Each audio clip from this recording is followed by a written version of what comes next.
Tina Peters is racking up losses faster than the Broncos' opponents. A federal magistrate judge rules against her latest attempt to go free as her team unveils a plan to get to the Supreme Court. Senator John Hickenlooper draws a progressive challenger who says he's not doing enough to stand up to Trump. Oh, really? Via strongly worded letters? What more have you done? A lawsuit aims to block RTD from rolling back service for people with disabilities. And the gift of music this holiday season. Honestly, it's better than our personal Christmas. That's tonight on Next. Tina Peters has lost in court again. Today, a federal magistrate judge tossed out her habeas petition challenging her prison sentence, saying the whole thing needed to play out in the state courts first. It's the latest in a string of legal defeats for the former Mesa County clerk who tampered with voting systems in an unsuccessful search for proof of President Trump's election rigging claims. Now, her legal team is asking Trump to pardon Peters. We've talked about this here before. Legal experts insist Trump cannot pardon somebody on a state-level crime. But Peters' attorney wants Trump to try it and then have it decided by the conservative majority on the Supreme Court. No matter what the judge says, we go to the Court of Appeals. And no matter what the Court of Appeal says, it's going to be in the lap of the Supreme Court of the United States. Because whoever loses, if Colorado loses, they'll go. If you lose, you'll go. So it's got to go all the way up to the Supreme Court, correct? It's got to go all the way. And there we've got a majority that are fundamentalists. That same attorney for Tina Peters has also endorsed the idea of a military raid to free her from the prison in Pueblo, has also talked about trying judges for treason against America. So, I mean, by that measure, a possibly illegal presidential pardon sounds downright reasonable. Until you run it by a constitutional scholar. Our Marshall Zellinger did that. The 9-page document Tina Peters' attorney sent to President Trump seeking a pardon has all the buzzwords to get the president's attention. Stolen election, Dominion, Venezuela. It also contains, well, a bunch of, factual inaccuracies, procedural inaccuracies, and legal inaccuracies, all of which would seem to undermine a request for a presidential pardon. Constitutional law attorney Jessica Smith reviewed the letter, particularly the part that says the question of whether a president can pardon for state offenses has never been raised in any court. My initial review, just to do a gut check to make sure that I wasn't crazy, was about 10 seconds and confirmed that they were not correct. Of the several cases she found by, searching any legal database, she found a federal appeals case that cited an 1878 U.S. Supreme Court decision. They are quoting the U.S. Supreme Court saying, if there is no offense against the laws of the United States, there can be no pardon by the president. There were a handful of other cases that I saw. There was one out of Louisiana. There was one in the Seventh Circuit,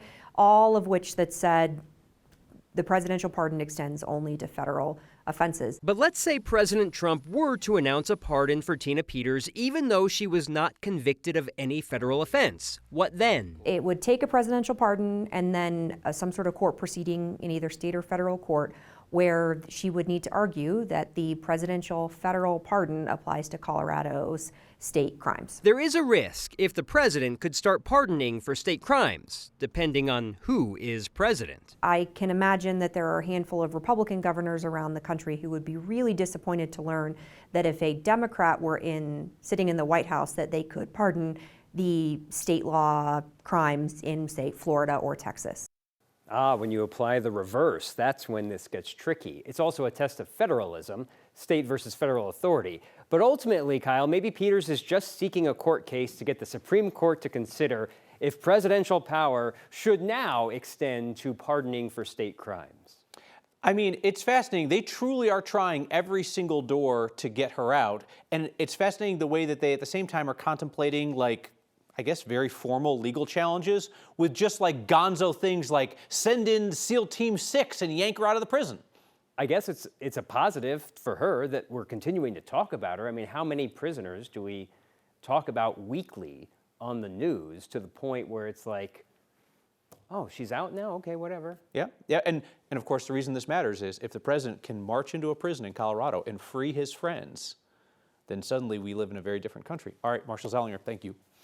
The Trump administration announced an investigation into Colorado's prisons today. Now, not saying that is one more way that they might try to bust their friend Tina Peters loose, but if I did not acknowledge that obvious possibility, you would rightfully be yelling at the screen right now. The DOJ's Civil Rights Division announced the investigation in a letter to state leaders, including the governor. They say they're looking into broad allegations of mistreatment of inmates, like failing to provide adequate medical care. That has been a frequent complaint by Tina Peters. But there are other aspects of this announced investigation that clearly are not connected to Peters, like allegations that staff at youth detention facilities are using excessive force and failing to provide enough food, and also a look at how Colorado houses transgender inmates.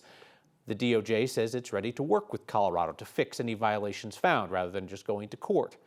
Not sure what exactly to make of this. It just dropped today. We'll keep an eye on it.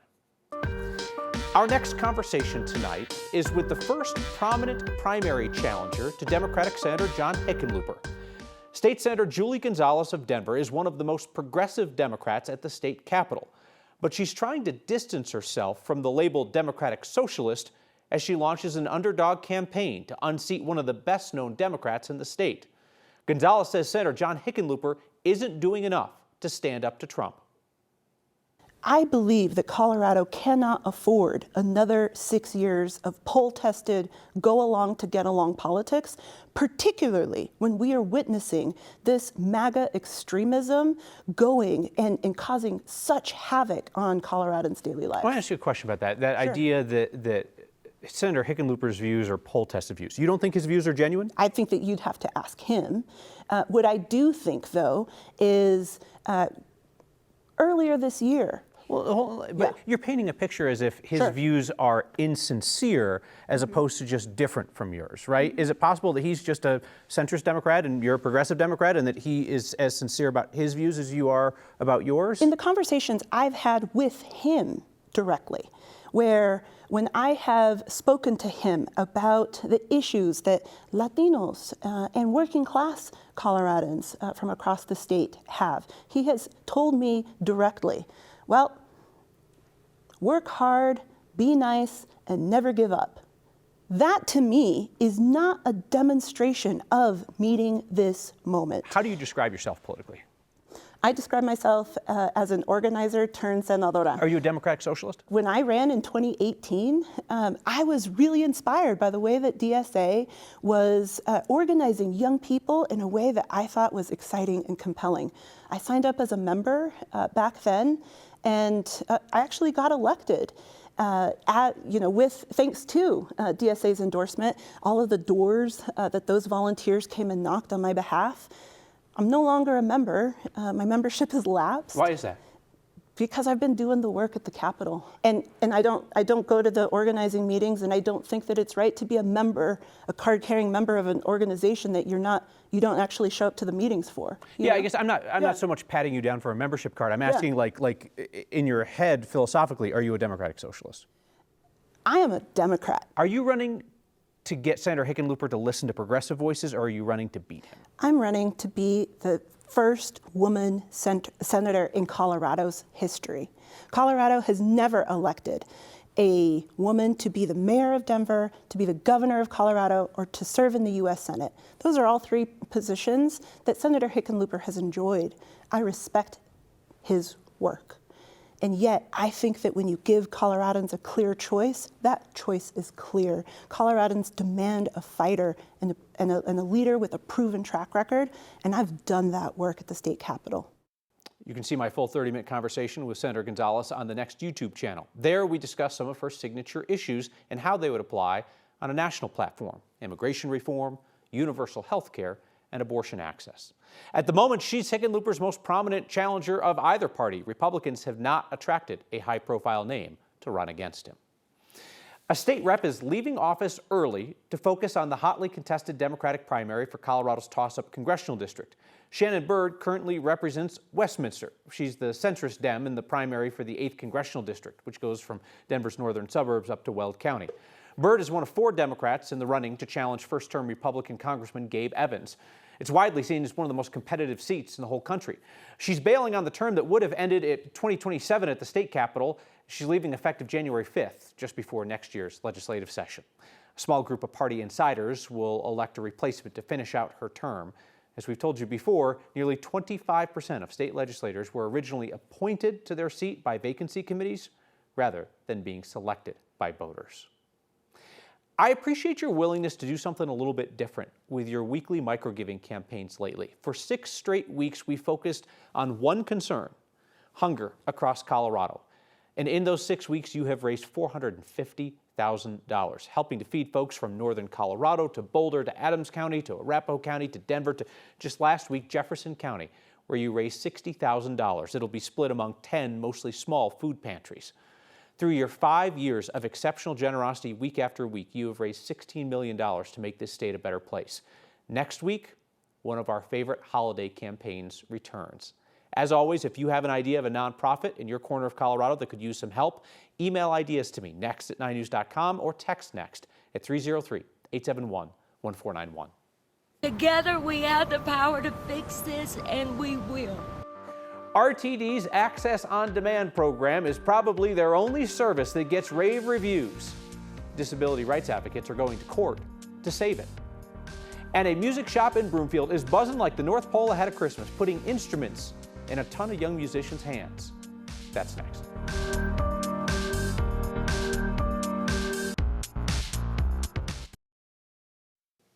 Disability rights advocates are suing RTD in an attempt to stop service cuts for disabled riders.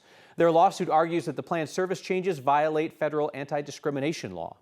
As of now, RTD's Access on Demand program allows riders with disabilities to take up to 60 Ubers, Lyfts, or taxis a month, and RTD will cover up to $25 per ride. Board members voted to change that back in October. They said the program was going above and beyond federal requirements and the cost was just unsustainable. So they voted to add a base fare for each trip, $4.50, and they lowered the RTD subsidy for each trip and limited the hours it's available each day. Disability rights advocates are now suing in federal court, asking a judge to stop those changes. They argue increasing fares for disabled services just a year after lowering fares for everyone else would be discrimination. RTD is killing access on demand for thousands of people with disabilities, when in fact it's the best service they've ever had. They're also providing access to transportation for people without disabilities at a cut rate. Together we have the power to fix this, and we will. Let's make RTD relevant for everyone. After all, everyone's paying for it. If RTD is ordered to continue the Access on Demand program as is, the agency does not have a lot of budget wiggle room to cover the $1 million a month cost. Board members approved a $1.5 billion budget last week as they predict a $200 million shortfall for next year. Meteorologist Chris Bianchi, one thing that my neighbors and I like to do each year is we like to exchange recycling bins. Everybody passes theirs one house to the east on the windiest day of the year. Is tonight a bin swap night? In Denver, no. In Boulder, no? this is going to be more of a one block. We're going to be doing a block-to-block sort of scenario, because in Boulder, we're talking about the potential for 75-mile-an-hour winds later on tonight. In the foothills, 80 to 90-mile-an-hour winds for us late tonight, but especially for tomorrow morning. So high wind watch for us west metro, as well as Boulder, Fort Collins, and northern Colorado, and then for us here in the mountains and foothills. That's where we're talking about that high wind warning, which is a higher threshold. It means we're talking about 80 to 90-mile-an-hour winds for us up along the peak-to-peak highway. Nederland, the east-facing slopes above 8,000 feet, it is going to be whipping. Folks, avoid Berthoud Pass tomorrow morning. You'll thank me later. In Denver, along and east of I-25, we generally dodge the wind. We will get some pushes of some 40 to 50-mile-an-hour winds, but generally speaking, the worst of the wind, peak-to-peak highway, as well as Highway 93, the usual windy spots, Cold Creek Canyon, Boulder, as well as on up through Lyons. You're going to have the worst of the wind later on tonight and early tomorrow. It stays windy for tomorrow, but then that wind backs off tomorrow night, and then more wind for us on Wednesday. A little light mountain snow for us for tonight and tomorrow, but generally speaking, we stay quiet in terms of those skies. Tonight, we drop back to 34 here in Denver, windy in the foothills. Tomorrow, 58, windy and warm, and get used to it. That 7-day forecast. You know what this says to me here, Kyle? This says elite chapstick weather as we head over the next few days. We're going to go ahead and issue a chapstick weather warning for the next few days. We're talking dry conditions, temperatures near 60, and more wind. We're kind of trying to fill the gap and get other instruments and things they can. A music repair shop in Broomfield wants to help students make a joyful noise this holiday season. They could use a little bit more help from some Secret Santas. Next.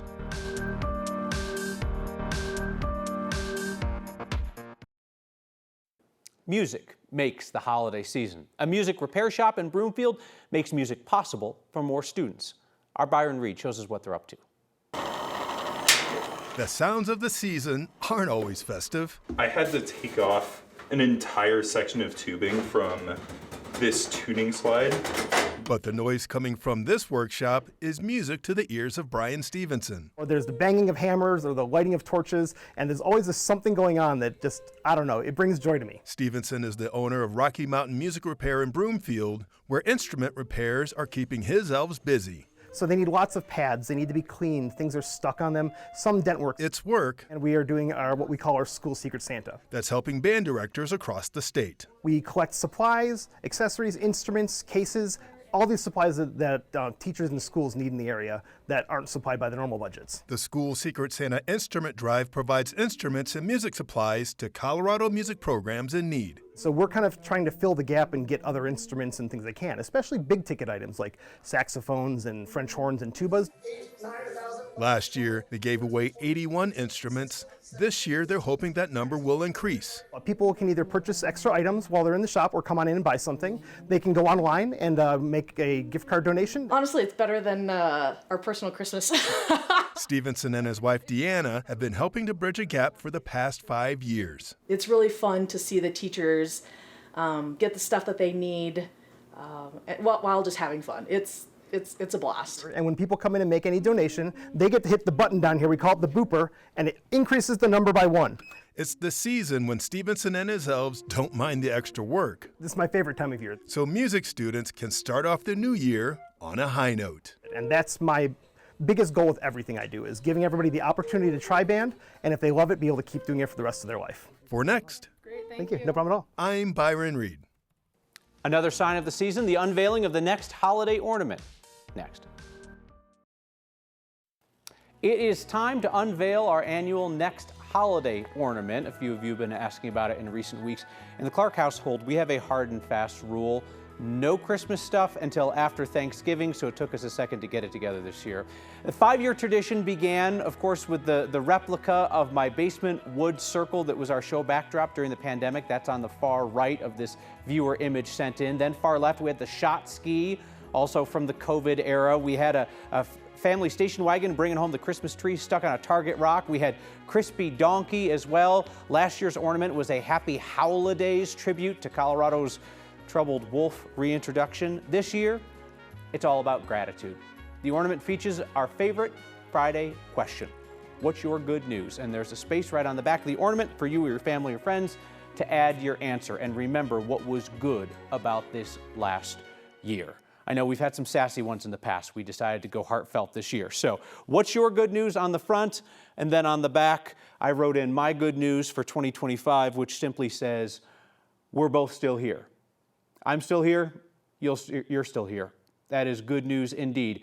You can find all of these on the next section of 9news.com. We will put links on the next social media accounts as well. Hope that you get the ornament, print it out, add your good news, reflect on what was good for you and your family in this past year. It certainly was an eventful one. We'll see you next time.